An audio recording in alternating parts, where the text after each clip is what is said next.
بسم اللہ الرحمن الرحیم۔ ناظرین کرام السلام علیکم ورحمۃ اللہ وبرکاتہ۔ پروگرام آپ کے مسائل و ان کا شرعی حل، ہم حاضر ہیں آپ کے سوالات کے جوابات لے کر۔ ہمارے ساتھ موجود ہیں مفتی محمد لقمان امین صاحب، اور ان کے ساتھ موجود ہے مفتی محمد اسامہ زہدی صاحب، اور ان کے ساتھ موجود ہے مفتی محمد نعیم صاحب۔ آئیے آپ کے سوالات کی طرف چلتے ہیں۔ ہمارا پہلا سوال مفتی لقمان امین صاحب سے ہے۔ مفتی صاحب، حبیب الرحمان فاروقی باول نگر سے سوال کرتے ہیں کہ حلال جانور کے خصیے حلال ہیں یا حرام؟ حوالے کے ساتھ رہنمائی فرمائیں۔ بسم اللہ الرحمن الرحیم۔ دیکھیے، حلال جانور جسے اللہ کا نام لے کر ذبح کر دیا گیا ہو، اس حلال جانور کا گوشت تو ہمارے لیے حلال ہو جاتا ہے، لیکن کچھ چیزیں حلال جانور میں بھی ایسی ہیں جنہیں حلال نہیں کہا جا سکتا۔ ان میں سے ایک چیز جسے خون کہتے ہیں، اس کا ذکر خود اللہ تعالیٰ نے قرآن مجید میں کیا ہے کہ انما حرم علیکم المیتۃ والدم، خون تم پر حرام ہے۔ یہ خون چاہے حلال جانور کا ہو، حلال طریقے سے حاصل کیا گیا ہو، یا حرام جانور کا ہو، یا کسی انسان کا ہو، یہ خون ناپاک بھی ہے اور اس کا استعمال کرنا حرام بھی ہے۔ اس کے علاوہ باقی اجزاء جو ہیں کسی حلال جانور کے جسے ذبح کر لیا گیا ہو، ان میں بھی 6 اعضاء ایسے ہیں، 6 حصے اس جانور کے ایسے ہیں جن کے استعمال کی اجازت نہیں ہے۔ چنانچہ حضرت مجاہد رحمۃ اللہ علیہ جو معروف تابعی ہیں، ان سے یہ روایت منقول ہے، وہ فرماتے ہیں کہ رسول اللہ صلی اللہ علیہ وآلہ وسلم حلال جانور میں سے بھی 6 چیزوں کے استعمال کو مکروہ سمجھتے تھے۔ تو فقہاء نے ان 6 اعضاء کو مکروہ تحریمی قرار دیا ہے، اور خصیتین جس کا سوال میں ذکر ہے وہ بھی انہی 6 میں شمار کیا جاتا ہے۔ اس لیے چاہے حلال جانور ہو، اس کو حلال طریقے سے ذبح کیا گیا ہو، اس کے ان اعضاء کو کھانا، خصیتین ہیں، قبل ہے اور خون ہے، اور بھی جو اس روایت میں منقول ہیں۔ یہ روایت مصنف عبدالرزاق میں موجود ہے حضرت مجاہد رحمۃ اللہ علیہ کی۔ تو اس کی روشنی میں خصیتین کے کھانے کو مکروہ تحریمی بتایا گیا، اس سے اجتناب کرنا چاہیے۔ اگلا سوال مفتی اسامہ صاحب سے ہے۔ مفتی صاحب، فیض الرحمان باجوڑ سے سوال کرتے ہیں کہ اسلام میں 6 کلمے یعنی پہلا، دوسرا، تیسرا وغیرہ کلموں کا فلسفہ کیا ہے؟ نیز پہلے کلمے کے علاوہ دوسرے کلمے پڑھنے سے غیر مسلم اسلام میں داخل ہو سکتا ہے؟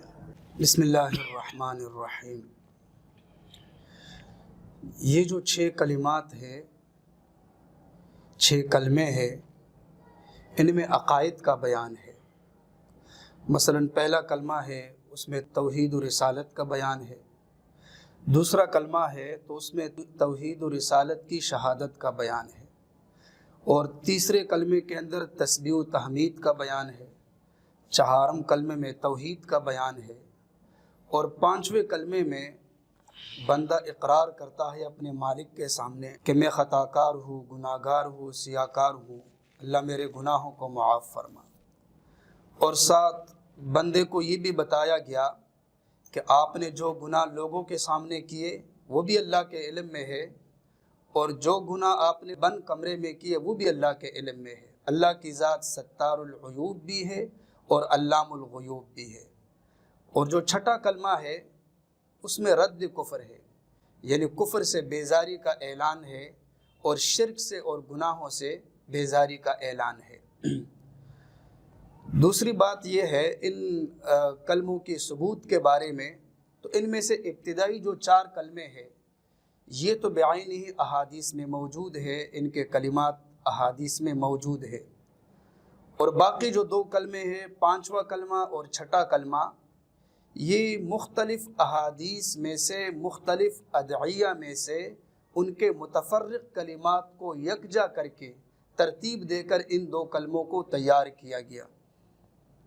باقی ان کی ثبوت کے بارے میں مثلا پہلا کلمہ ہے کنز العمال، جلد نمبر 1 میں ہے۔ دوسرا کلمہ ہے ابن ماجہ میں بھی ہے، بخاری شریف جلد اول میں بھی ہے۔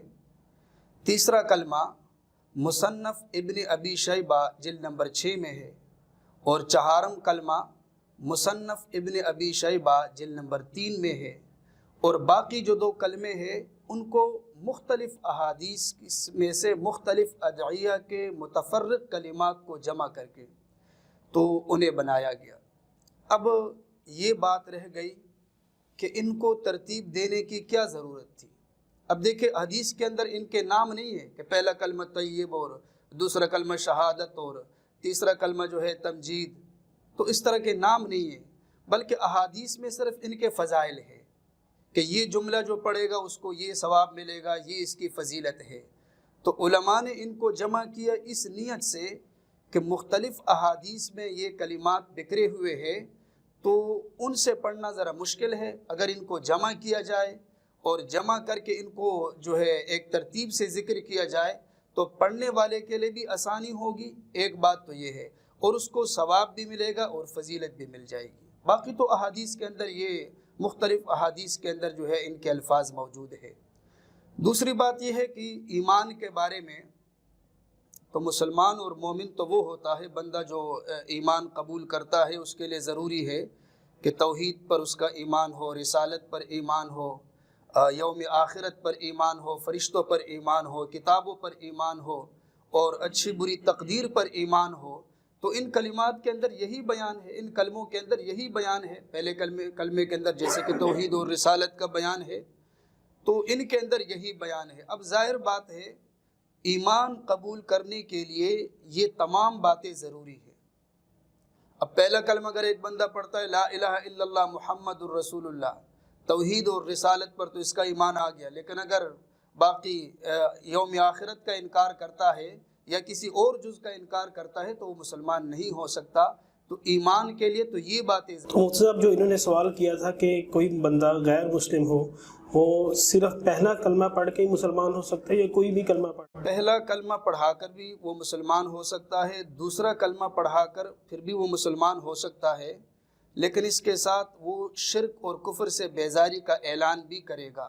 اور ظاہر بات ہے جو 6 کلمات کے اندر عقائد ہے، ان عقائد پر ٹھہرنا اور ان عقائد پر آنا اس کے لیے ضروری ہوگا۔ یعنی جواب کا خلاصہ یہی ہوا کہ پہلا اور دوسرے کلمہ پڑھ کے تو مسلمان ہو سکتا ہے، تیسرا چوتھا پانچواں چھٹا پڑھ کے مسلمان نہیں ہو سکتا۔ جب تک اس کا پورا عقیدہ نہیں ہوگا تب تک نہیں ہو سکتا۔ اگر ساتھ ساتھ دوسری باتوں کو بھی وہ مانتا ہے، رسالت، توحید، ساری باتوں کو، تو وہ چھٹا بھی پڑھ لے تب بھی مسلمان ہو جائے گا۔ ہمارا اگلا سوال مفتی محمد نعیم صاحب سے ہے۔ مفتی صاحب یاور سعید ایبٹ آباد سے سوال کرتے ہیں کہ اگر ایک جگہ کمپنی کے ورکر ہوں جہاں انہیں خود کپڑے دھونے کی اجازت نہ ہو اور کمپنی کی لانڈری سے دھلوائے جاتے ہوں تو جب کہ وہاں پر ہندو، سکھ، عیسائی اور مسلمانوں کے بھی ناپاک کپڑے جاتے ہیں، تو کیا اس صورت میں پاک اور ناپاک کپڑے ساتھ دھلنے سے کپڑے پاک ہو جائیں گے؟ ان کپڑوں میں ہم نماز ادا کر سکتے ہیں؟ بسم اللہ الرحمن الرحیم۔ دھوبی کو کپڑے دینا اور دھوبی کا کپڑے دھونا، اس پہ کتابوں میں اور فتاویٰ میں حکم تو یہی لکھا ہے کہ یہ کپڑے پاک ہو جائیں گے۔ باقی رہ گئی یہ بات کہ یہ جو سوال اور خدشہ ذہنوں میں آتا ہے کہ وہاں پاک بھی دیے جا رہے ہیں، دھوبی کے پاس ہر طرح کے کپڑے آتے ہیں دھلنے کے لیے، تو اب وہ پانی میں جو ہے نا پانی نہ پاک ہو جائے گا۔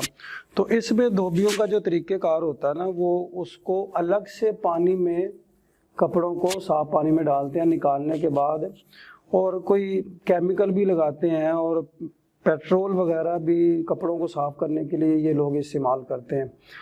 تو یعنی کہ کہنے کا مقصد یہ ہے کہ کپڑے سے نجاست کا خروج ہو جاتا ہے۔ تو اصول یہی ہے کہ جب کپڑے سے نجاست کا خروج ہو جائے تو وہ کپڑا پاک ہو جاتا ہے۔ ہاں البتہ کپڑا دھل کے آ گیا، اس کو دیکھ لیا جائے کہ اب اس میں کوئی بظاہر کوئی نشان، کوئی نجاست کا کوئی اس طرح نہیں ہے تو وہ کپڑا کا پاک ہے۔ لیکن اگر دھلنے کے بعد بھی وہ نشان نجاست اپنی جگہ پہ قائم ہے، جیسے کہ عموماً جو ہے نا وہ لوکل جو دھوبی ہوتے ہیں وہ اس میں کوتاہی کرتے ہیں، تو وہ پھر کپڑا پاک نہیں ہوگا، وہ ناپاک ہی ہوگا۔ اگلا سوال مفتی محمد لقمان امین صاحب سے ہے۔ مفتی صاحب زہیب علی جنگ سے سوال کرتے ہیں کیا کسی دینی یا دنیاوی کام کے لیے شیعہ سے چندہ لینا جائز ہے؟ بسم اللہ الرحمن الرحیم۔ دیکھیے اس میں سوال کی جو ساخت ہے، جس میں کسی کا نام لے کر پوچھا گیا کہ شیعہ سے چندہ لینا درست ہے کہ نہیں، میرے خیال میں اس سوال کو زیادہ بہتر طریقے سے ہم یوں سمجھ سکتے ہیں کہ کسی حلال کام کرنے والے یا حرام کام کرنے والے سے چندہ لینے پر اس کو تقسیم کیا جائے. یہ کہا جائے کہ حرام کام کی کرنے والے آدمی سے چندہ لینا ٹھیک ہے کہ نہیں، کیونکہ کسی شخص کا مذہب عقیدہ کچھ بھی ہو، گو کہ ہمارے اہل سنت والجماعت کے نظریات سے وہ مخالف ہو، تو محض اس اختلاف کی وجہ سے چندے پر جائز نہ ہونے کا یا حرام ہونے کا فتویٰ نہیں لگ سکتا. اگر اس آدمی کی کمائی حلال ہے، جائز طریقے سے اس نے کما رکھے ہیں یہ پیسے، تو وہ دنیاوی کام کے لیے دے یا دینی کام کے لیے دے، ہم اسے صرف اس بنیاد پر رد نہیں کر سکتے کہ چونکہ ایک ہمارے مسلک سے باہر کا شخص ہے ہمیں چندہ دے رہا ہے تو ہم نہیں لیں گے. ہاں یہ بات بہرحال حکمت کے مطابق ہے کہ اگر آدمی یہ دیکھے کہ کسی دوسرے گروہ سے چندہ لینے کی صورت میں ہمیں اپنے نظریات سے، اپنے عقائد سے دستبردار ہونا پڑتا ہے، تو یہ بہرحال غلط ہے، پھر اس سے پھر اجتناب کرنا چاہیے. لیکن فی نفس ہی کسی آدمی کا مکتب اہل تشیع سے ہونا یہ کافی نہیں ہے اس بات کے لیے کہ ہم اس سے چندہ لینے کو ناجائز کہیں، کیونکہ یہ فلاحی کام ہے. دنیاوی کام اگر ہے کوئی تو اس سے اسے بھی فائدہ پہنچے گا، ہمیں بھی پہنچے گا. اور اگر کوئی دینی کام ہے تو بہت سی مشترکات بھی ہیں ہمارے درمیان، تو اگر اس دینی کام میں وہ ہمارے ساتھ تعاون کرتا ہے تو ہم اسے منع نہیں کر سکتے. لیکن بہرحال وہی بات جو میں نے پہلے عرض کی کہ اس میں شخصیات کی بجائے، گروہوں کی بجائے اس بات کی فکر کرنی چاہیے کہ جو شخص ہمیں چندہ دے رہا ہے آیا وہ حرام تو نہیں کما رہا، اس کی آمدنی حلال ہے. اگر حلال آمدنی ہے تو بہت اچھا، بشرطے کہ حکمت کے خلاف نہ ہو. اور میں نے عرض کر دیا کہ حکمت کے مطابق اگر آدمی چندہ واپس کرتا ہے اس وجہ سے کہ مجھے اپنے نظریات سے پیچھے ہٹنا پڑے گا جس کو میں درست سمجھتا ہوں، تو پھر یہ چیز بہرحال حکمت کے خلاف ہے، تو اس سے اجتناب کرنا چاہیے. اگلا سوال مفتی اسامہ صاحب سے ہے. مفتی صاحب، محمد جواد لاہور سے سوال کرتے ہیں کہ ہماری مسجد کے امام دعا میں مسجد کے فرشتوں کو پکارتے ہیں کہ جب تم سے اللہ پوچھے تو بتا دینا تیرے بندے عاجز ہیں اور اپنی گناہوں کی معافی مانگتے ہیں. کیا اس طرح دعا کرنا جائز ہے؟ اور کیا مسلمانوں کو یقین رکھنا چاہیے کہ فرشتے مسجد میں موجود ہوتے ہیں؟ چاہے وہ جو دعا کرنے والا ہے وہ فرشتوں کو اپنی دعا پر یا اپنی عاجزی پر گواہ بنائے یا نہ بنائے، اللہ کی طرف سے فرشتوں کو حکم ہے، وہ لکھنے پر مامور ہے. اور جو بھی وہ عمل کر رہا ہے، دعا کا عمل، عبادت کا عمل، کوئی بھی عمل ہے، فرشتے اس پر خود گواہ ہے. اگر یہ اپنی زبان سے بھی کہہ دیتا ہے کہ فرشتوں تم گواہ رہو میری عبادت پر یا میری عاجزی پر یا میری دعا پر، تو اس میں بھی کوئی حرج نہیں ہے، چونکہ فرشتے تو ویسے بھی گواہ ہے. جیسے کہ قرآن کی آیت ہے، ما یلفظ من قول الا لدیہ رقیب عتید. انسان کی زبان سے جو بھی جملہ نکلتا ہے، جو بھی لفظ نکلتا ہے، فرشتے تیار ہوتے ہیں، اس کو نوٹ کر دیتے ہیں. وَإِنَّ عَلَيْكُمْ لَحَافِظِينَ كِرَامًا كَاتِبِينَ. تو اللہ کی طرف سے یہ دو فرشتے بھی متعین ہے، ایک نیکی لکھنے پر متعین ہے، ایک برائی لکھنے پر متعین ہے. تو فرشتے تو موجود ہے، یہ قرآن کا بیان ہے، تو یہ عقیدہ رکھنا بھی ضروری ہے کہ فرشتے مسجد کے اندر موجود ہوتے ہیں، تو اس میں کوئی حرج نہیں. اگلا سوال مفتی نعیم صاحب سے ہے. مفتی صاحب، محمد مظہر مظفر آباد سے سوال کرتے ہیں کہ نکاح یا کسی دیگر معاملے میں دونوں فریقوں کی جانب سے عورتیں گواہ ہوں اور ان کی تعداد بھی 10 یا اس سے بھی زائد ہو، کیا اس صورت میں عورتوں کی گواہی قبول ہوگی؟ جی، عورتوں کی گواہی سے متعلق سوال میں دو شقیں ہیں، ایک ہے نکاح کا مسئلہ اور ایک ہے غیر نکاح کا مسئلہ. نکاح کے علاوہ کسی اور کام میں عورت کی گواہی. تو پہلے تو شہادت، قرآن کریم نے جو شہادت کا نصاب بیان کیا ہے وہ ہمیں سمجھ لینا چاہیے کہ 2 مرد ہوں شہادت کے لیے، اور شہادت کا ایک اپنا پورا نصاب ہے. اور دوسرا، اگر 2 مرد نہیں ہیں، 1 مرد اور 2 عورتیں ہوں، یہ شہادت کا نصاب ہے. اب نکاح جیسے معاملے میں صرف عورتوں کی گواہی قابل قبول ہے یا نہیں، تو اس میں صاحب ہدایہ نے اس بات کو واضح کیا ہے کہ یہ مسئلہ، نکاح کا مسئلہ، اس کا تعلق حلال اور حرام کے ساتھ ہے. تو ہر ایسا کام جس میں حلال اور حرام کا تعلق ہو، تو اس میں صرف عورتوں کی گواہی قابل قبول نہیں ہے۔ نبی کریم صلی اللہ علیہ وسلم نے فرمایا کہ شہادت النساء جائزۃ فیما لا یستطیع الرجال النظر الیہ، کہ اس عورتوں کی گواہی صرف ان کاموں میں، ان امور میں بہتر ہوگی جو صرف عورتیں ہی اس معاملے کو حل کر سکتی ہوں، جیسا کہ حیض کا مسئلہ، نفاس کا مسئلہ، ولادت کا مسئلہ وغیرہ۔ اس کے علاوہ کہ مردوں کے لیے بھی ان کاموں میں، ان امور میں رہنمائی پانا آسان ہو، تو پھر صرف عورتوں کی گواہی اس میں معتبر نہیں ہوگی۔ تو یہ مسئلہ نکاح کا مسئلہ ایسا مسئلہ ہے کہ یہ مردوں کے لیے بھی آسانی سے اس میں واقفیت اور اطلاع پانا کوئی مشکل نہیں ہے، بلکہ نکاح میں تو حکم ہے اعلنوا، امر کا صیغہ فرمایا کہ اعلان کرو۔ تو اعلان کا مطلب یہ ہے کہ اس میں سب شریک ہوں، یعنی خالی عورتوں کی گواہی نہیں، صرف عورتوں کی گواہی سے نکاح جو ہے نا وہ اس نکاح کو نکاح فاسد کہیں گے، یہ منعقد نہیں ہوگا۔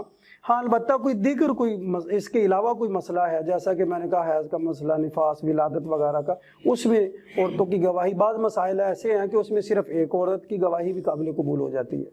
اگلا سوال مفتی لقمان امین صاحب سے ہے۔ مفتی صاحب عبدالرشید کراچی سے سوال کرتے ہیں، اگر کوئی رشتہ دار ادھار رقم کا مطالبہ کرے اور ہمیں معلوم ہو کہ یہ رقم واپس نہیں مل سکتی، تو کیا زکوٰۃ کی نیت کر کے رقم ادا کی جا سکتی ہے اور اپنی زکوٰۃ سے یہ رقم کاٹی جا سکتی ہے؟ بسم اللہ الرحمن الرحیم۔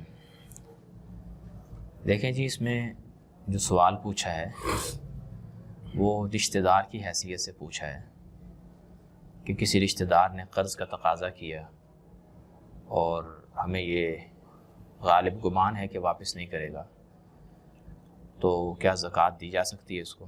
اس میں یہ بات بہرحال قابل لحاظ ہے کہ اگر وہ رشتہ دار زکوٰۃ کا واقعی مستحق ہے تو پھر تو اس میں کوئی حرج والی بات نہیں ہے کہ آپ اسے زکوٰۃ دیں، بلکہ اسے اس صورت میں زکوٰۃ دینا زیادہ باعث فضیلت، زیادہ ثواب والا، زیادہ اجر والا معاملہ ہے۔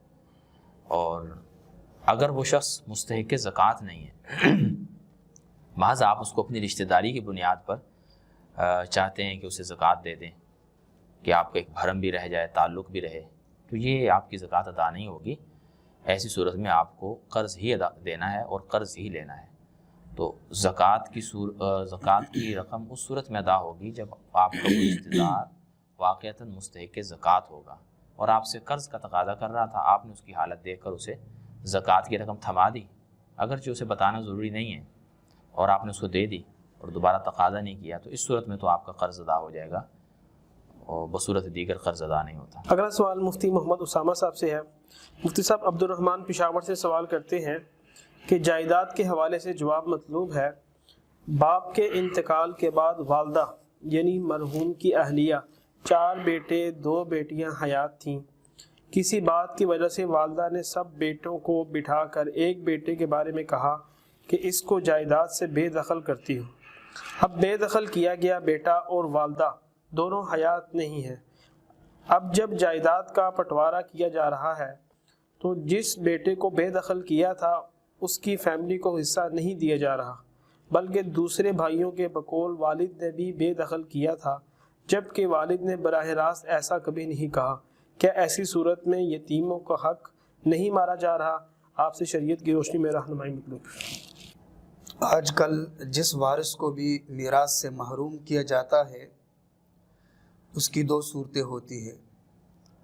پہلی صورت تو یہ ہوتی ہے کہ اپنی حیات میں اور صحت کے زمانے میں وارث نے اپنا مال اور اپنی جائیداد کسی کو ہبہ کر دی، اپنا مال ہبہ کیا اور جائیداد، اور اپنی ملکیت سے نکال کر اس کو مالک بنا دیا، اور اس کا ذہن یہ تھا کہ مرنے سے پہلے میں کسی کو مالک بنا دیتا ہوں تو تاکہ مرنے کے بعد جو میرے وارث ہے یا جو اس کے ذہن میں جو وارث ہو وہ محروم ہو جائے۔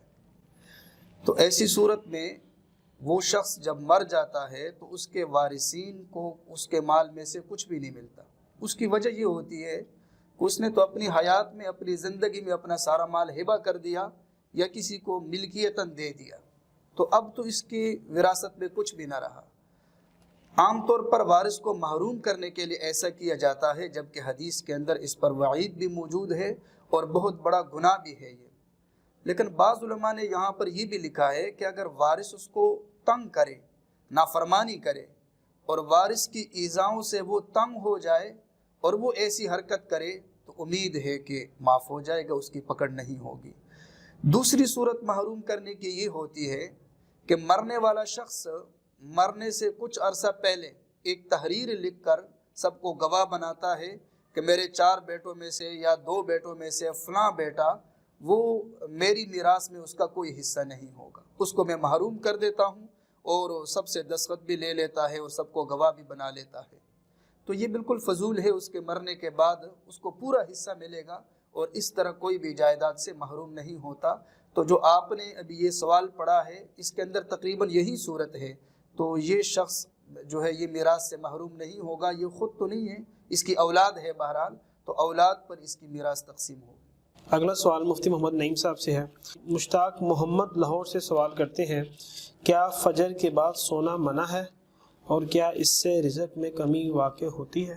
دیکھیے، فجر کے بعد جو نبی کریم صلی اللہ علیہ وسلم کا معمول تھا، وہ روایات میں ایک تو یہ آتا ہے کہ آپ صلی اللہ علیہ وسلم فجر کے بعد خوابوں کی تعبیر بیان فرمایا کرتے تھے، ایک یہ، اور یہ بھی آتا ہے کہ نبی کریم صلی اللہ علیہ وسلم فجر کے بعد بیٹھ کر ذکر اذکار کرتے تھے۔ تو اس سے تو یہی بات سمجھ میں آتی ہے کہ فجر کے بعد سونا نہیں چاہیے۔ مسلم شریف میں روایت موجود ہے حضرت ابو ہریرہ رضی اللہ تعالیٰ عنہ سے، فرماتے ہیں کہ آپ صلی اللہ علیہ وسلم نے فرمایا کہ ہر سونے والا جب سو جاتا ہے تو شیطان اس کے سر پہ ہاتھ مارتا ہے 3 دفعہ، تھپکی دیتا ہے اور اس کے 3 گرے لگا دیتا ہے اس کے، اور وہ کہتا ہے کہ اب تو ساری رات، تیرے لیے اب ساری رات سونا ایک لمبی رات ہے، تو سوتا رہے۔ تو پھر بندہ صبح جب اٹھتا ہے تو اللہ کا نام لیتا ہے، ذکر اذکار کرتا ہے، یعنی کہ الحمدللہ الذی، جو دعائیں ہیں حدیث میں صبح کے معمولات ہیں، تو وہ دعاؤں کا اہتمام کرتا ہے تو اس کی ایک گرہ کھل جاتی ہے۔ وہ دوسرا وہ وضو کرتا ہے تو دوسری گرہ کھل جاتی ہے، اور جب نماز فجر ادا کر لیتا ہے تو اس کی تیسری گرہ بھی کھل جاتی ہے۔ تو اس طرح اس سے تو یہ ایک اچھا عمل ثابت ہو رہا ہے، اور یہ بھی حدیث کے الفاظ ہیں، اگر یعنی وہ ان کاموں سے محروم رہتا ہے، نماز نہیں پڑھتا، تو وہ سارا دن اس کا سست اور گندے دل کے ساتھ جو ہے وہ اس کا گزرتا ہے۔ ویسے بھی صبح کے لیے برکت رکھی ہے، حضرت فاطمہ غالباً یا حضرت عائشہ کے بارے میں آتا ہے کہ وہ سو رہی تھی تو نبی کریم صلی اللہ علیہ وسلم نے فرمایا کہ اٹھو، یہ صبح کا وقت ہے، برکت وقت ہے۔ تو اس سے معلوم یہی ہوتا ہے کہ جی صبح کو نماز کے بعد سونا یہ منع ہے۔ ہاں، علماء نے یہ جزیہ بھی کتابوں میں لکھا ہے کہ اگر کوئی عذر ہو، کوئی سفر سے تھکا ہوا ہے یا کوئی اور اس طرح کا معقول عذر ہے، تو پھر فجر کے بعد سونے کی گنجائش ہے، البتہ اس کو معمول اور اس کی عادت نہ بنائی جائے فجر کے بعد سونے کی۔ تو کیا واقعی اس سے رزق میں کمی واقع ہوتی ہے؟ اس بارے میں کوئی حدیث وغیرہ ہے؟ ہاں، اس میں یہ صراحتاً تو یہ بات نہیں ملی، لیکن یہ جیسا کہ مسلم کی روایت ہے کہ اس کا سارا دن سست گزرتا ہے اور اچھا نہیں گزرتا، اس سے تو یہی باتیں سمجھ میں آتی ہیں کہ رزق میں کمی کا مطلب یہ ہوگا کہ اس کی برکات ختم ہو جائیں گی، وگرنہ رزق کے بارے میں جو قرآن کریم نے ہمیں رہنمائی ہماری ہوتی ہے وہ یہی ہے کہ رزق ہر انسان کا طے ہے، اللہ تعالیٰ نے وہ طے کر دی ہے۔ تو اب ان چیزوں کا تعلق برکت کے ساتھ چلا جائے گا کہ اس کی برکت جو ہے نا وہ اس کی کم ہو جائے گی، اٹھ جائے گی، بے برکتی سی آئے گی، اس طرح پریشان سا رہے گا، یہ مطلب ہوگا اس کا۔ بہت بہت شکریہ ہمارے معزز مفتیان کرام کا اور ہمارے پروگرام کو دیکھنے والے ناظرین کا۔ تو یہ تھے آپ کے آج کے سوالات کے جوابات۔ انشاءاللہ آپ کے بقایا سوالات کے جوابات لے کر انشاءاللہ حاضر ہوں گے۔ تب تک کے لیے ہماری پوری میڈیا ٹیم کو، ہمارے ادارے جامعہ عثمانیہ اسٹیڈیم مسجد کو دعاؤں میں یاد رکھیے گا۔ اللہ حافظ۔